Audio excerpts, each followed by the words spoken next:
Hey sports fans, Coach Nick here and welcome to BBallBreakdown and the starting five with Ben Heisler coming live from his studio in his apartment to talk a little bit about the NBA draft from last night. Ben, what was your initial reaction to what happened last night? You know what is funny, Coach, because I thought we had an opportunity to make this one of the craziest NBA drafts in recent times. And other than the kid crying, taking a selfie of himself as the New York Knicks fan at number 4, which we'll get to in just a little bit, it ended up being a pretty tame draft, but certainly a lot to talk about and a lot of talent at the top. So let's start with number 1. It was funny because for about a month or so, the topic was Jahlil Okafor or Karl-Anthony Towns from Minnesota. As the weeks began to creep by, it was looking more and more like Karl-Anthony Towns would be the fit. And to me, I think he's a perfect fit at that 4 spot. Can also play the 5 in Minnesota. Absolutely. He's got probably a little bit better range. Obviously, we've seen all these draft videos of him shooting. Certainly, I know that when he was growing up, he used the pro shot system, which is what we talk about with the hop, turn, dip, and sway. So yep. I would have no doubt that he'd be a good shooter. And for sure, when you have a talent like that and you have him available at the first spot, it looked pretty clear. I could see why. He just seems like he has a more varied game than Okafor. Yeah, it's a more polished game, certainly on the defensive side. Okafor's a special talent when it comes to putting his back to the basket and having terrific offensive moves. And we'll get to him in Philadelphia in just a little bit. But what impressed me the most about Karl-Anthony Towns was a story that I heard about in his first year playing for Kentucky, that this is a guy that came in that was shooting a lot of outside shots. He was near the perimeter. And John Calipari got in his head and said, no, this is the type of player that we need you to be. And he fully embraced it. He took it on and he became an absolutely special player in 1 year at UK. Absolutely. And he sounds like a off-the-charts intelligent a kind of kid. So I think that's all those things are going to help him be a really good player who's going to understand the concepts and pick him up really quickly. So I would say this is going to be the guy that we're going to look at in years to come. And then also Flip Saunders said he fell in love with the kid when he worked out from that second time. To the number 2 pick, and this is where things started to get interesting because, again, the overall discussion, it was either going to be Karl-Anthony Towns 1 and then Jahlil Okafor 2. And then over the last few days, Mitch Kupchak started to really fall in love with D'Angelo Russell, and this is a guy that has special passing ability and a chance to be LA's next big star. I really like him. I just have a weird memory of really liking another Ohio State star in Evan Turner coming out, who did a lot of different things on the court, and I certainly don't like Evan Turner's game that much now. And but I do definitely think we can all agree that D'Angelo Russell is a different kind of player, a different kind of athlete. And so, without question, I mean, yeah, the passing I saw, and in fact, his jump shot looks really good too. He's a lefty, so you can't really go wrong there. I do have a feeling this could be a precursor to a big trade that the Lakers are going to try and pull off. Interesting. Well, the thing that I thought about this for the Lakers was if they went with Okafor, that told me that they probably didn't have plans to bring in a big man this summer. By drafting Russell, I think they're really going to make a run at Love, and I think they might have a chance to go ahead and try and get LaMarcus Aldridge as well.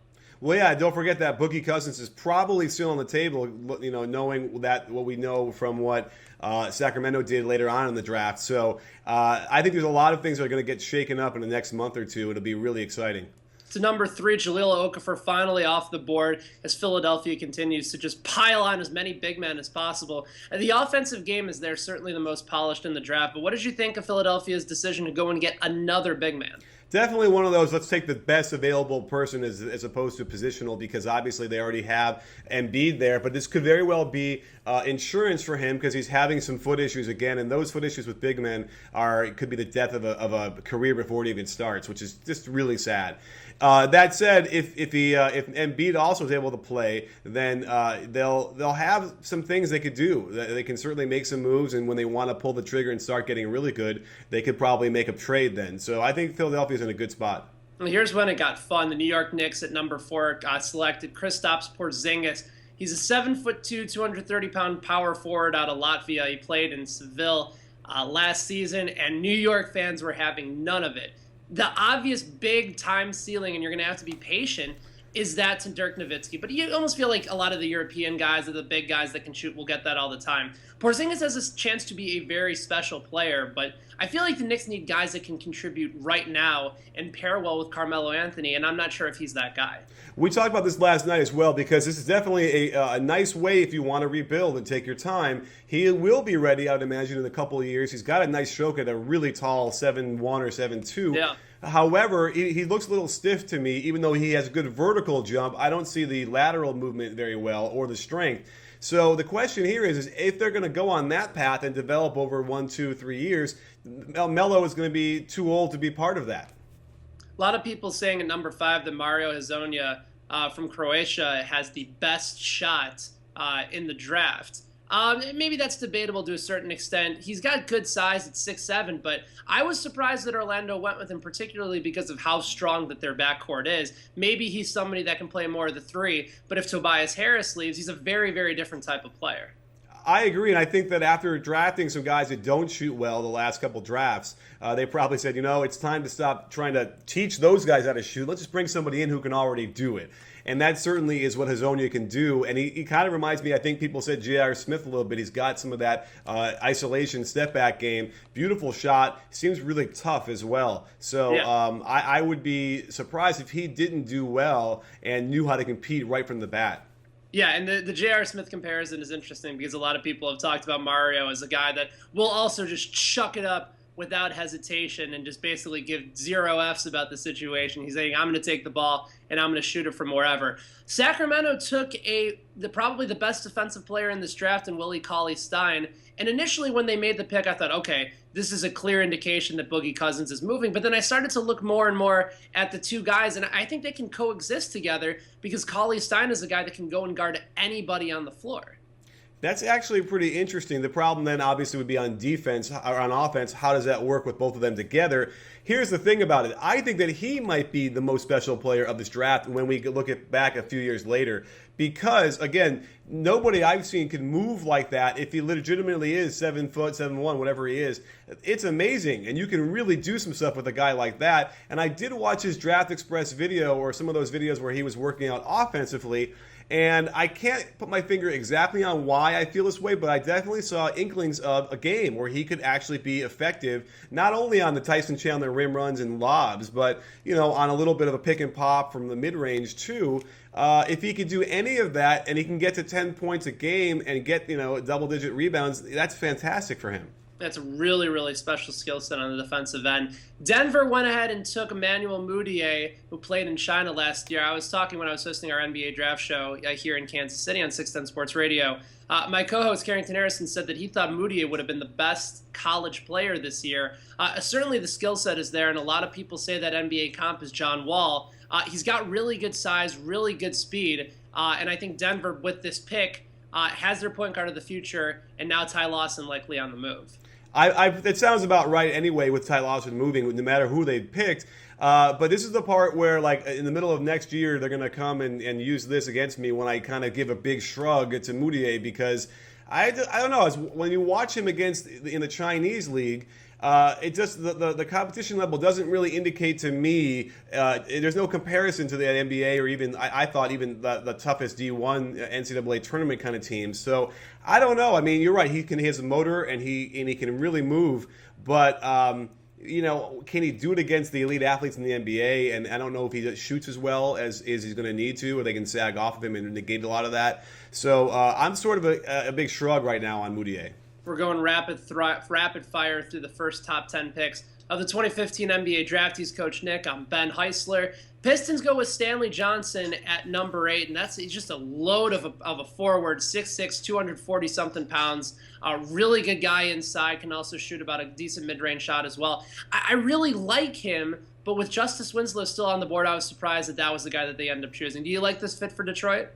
Detroit is trying to stockpile athletes, and they're going to, try and spread the floor as much as they can. And obviously, he doesn't really do that. He kind of could be a tweener as far as the position he wants to play. I mean, he feels like he's a little bit small to be a power forward, but it kind of feels like that would be a good spot for him naturally. So I don't know. I worry that he'll get kind of stuck in between there and, without a 3-point shooting stroke, which I don't think I've seen him shoot yet. I don't. Maybe he can develop that. He might kind of get stuck in sort of off the bench minutes and sort of a high energy guy. One of my favorite players to watch in college basketball, and this has been sort of a trend over the last couple of years going to Charlotte, Frank Kaminsky. They go ahead and load up on the soft shooting 7'1", 230-pound big man. He's a Wisconsin guy. We had a chance to watch him play, and he was a terrific college player. What this tells me is that Cody Zeller probably expendable after 2 very sort of so-so years in Charlotte? Who knows? I don't know. The disrespect that Frank Kaminsky's been getting recently, I've been hearing, and even on our show last night, was kind of strange for the National. I believe he was a College Player of the Year, and certainly had a terrific career. He has a lot of skills. And at that size, he should be able to contribute, and in a way that, and he's also very polished, and he'll contribute right away. It certainly seems to me that it has to be a fit. And right now, if Zeller doesn't leave, then he'll be coming off the bench and, getting those not very consistent minutes probably. So he could easily have a poor start to his career unless they do move him and want to put him in a centerpiece or trade him. So I don't know. There's so many paths for Frank Kaminsky right now where he could be really, really good, solid 18 a game, 9 rebounds, or he could maybe never find his niche and sort of struggle along with a quiet career. Do you think he's athletic enough to be able to, because he's going to be outside the post throughout his game as a guy that can shoot the outside shot, is he somebody that can also guard that stretch four as well? I think he can give it the old college try. He hustles and he's long, and that could help. So we'll have to see. I mean, remember with Al Jefferson there, it's not necessarily a rim protecting anchor down there as well. So that's going to be an interesting dilemma for them.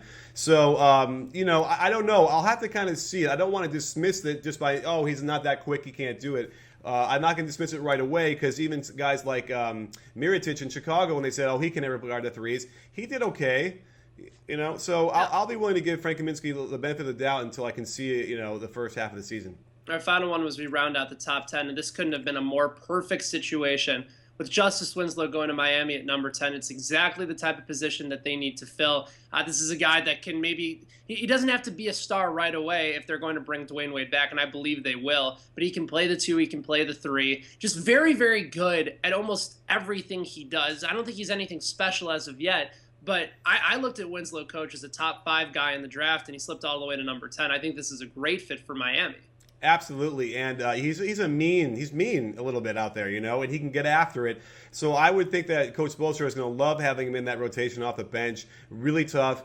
Give Dang a break. He could take a few minutes extra off. And you know what, Miami, if they can come back healthy with all their players, they're going to probably be a big turnaround story. Even if they don't get Wade for more than the 55, 60 games he normally plays, they're going to have some talent and they're going to have some ability to really hurt people out there. And I would think that Cleveland would be really concerned about this. All right, let's take a minute or two to look outside of the top 10 of the draft. When you looked at the rest of the board, 11 through 30 in the first round, what was your favorite pick outside of that top 10? Oh, I can't believe that R.J. Hunter went as low as he did at 28th to the Celtics. So I think that pick was great. That the Spurs passed him up, which he's a perfect Spurs player. And it would have been hilarious if the Warriors had gotten him because the guy can just shoot from inside half court, and it would have been another guy they would have had. So I think that Boston did a great job because they run a very similar style with motion and to generate shots like that.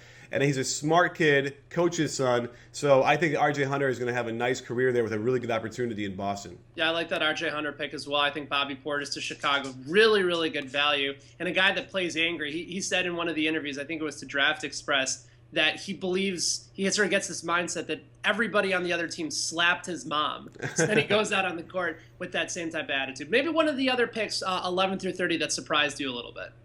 Oh, other than that, let's see. Nothing else really surprised me.